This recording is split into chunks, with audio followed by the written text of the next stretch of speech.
In Deuteronomy chapter 18, verse 15, there's a verse. It says, Yahweh will raise up a prophet like me from among yourselves and from your own kinsmen. You are to pay attention to him. Muslims use this one as saying this is pointing to Muhammad. It's not. Any Bible preacher, believer, teacher who says it is gravely in error and needs to be taken into task. People who are in charge of your congregations, if you're ecclesiastical type congregation, you need to get that guy out. Contrary to popular opinion, Moses was not the lawgiver.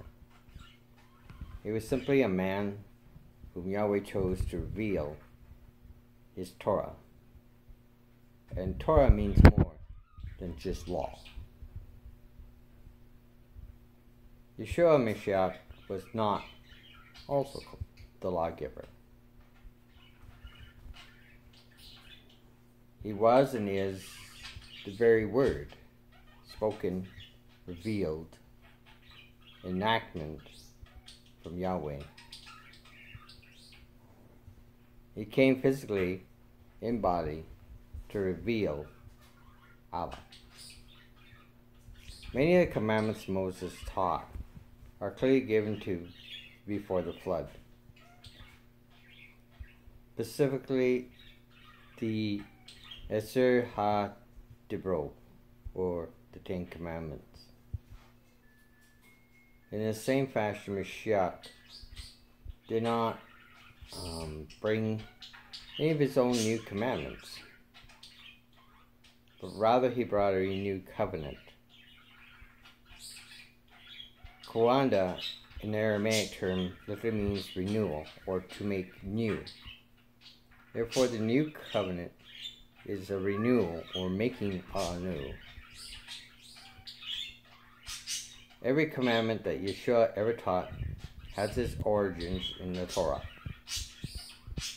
In fact, Yeshua himself magnified the Torah. The Torah is a book of love, a book of grace, a book of mercy. Those are teaching that law versus grace need to reread the wording in the Torah. It is a love letter. It is a marriage covenant between Israel and Yahweh. It is a ketubah. The Torah, which Mashiach reveals, is very broad, far beyond the boundaries of human intellect. Paul taught the Torah is very spiritual. To have Torah written upon your hearts, to have Mashiach within us. Torah is the universe within itself, with dimension that mankind cannot either begin to or either plumb or comprehend, yet many foolishly brush it off, both the Torah and Yeshua. Yeshua said, if you desire to enter into life, keep the commandments, in Matthew chapter 19, verse 17. In the Netzarim world, keeping the commandments, or keeping the law, is very much equal to living a life and being fruitful, as taught by many of the older Christians. He who desires to do his will, he can comprehend my teaching in John 7, verse 17. Therefore, we do not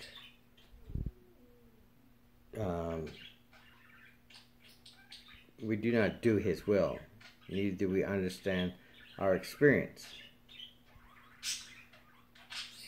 I will raise him up a prophet among the brethren, like a man unto you, and put my words in his mouth. In Deuteronomy 18:18.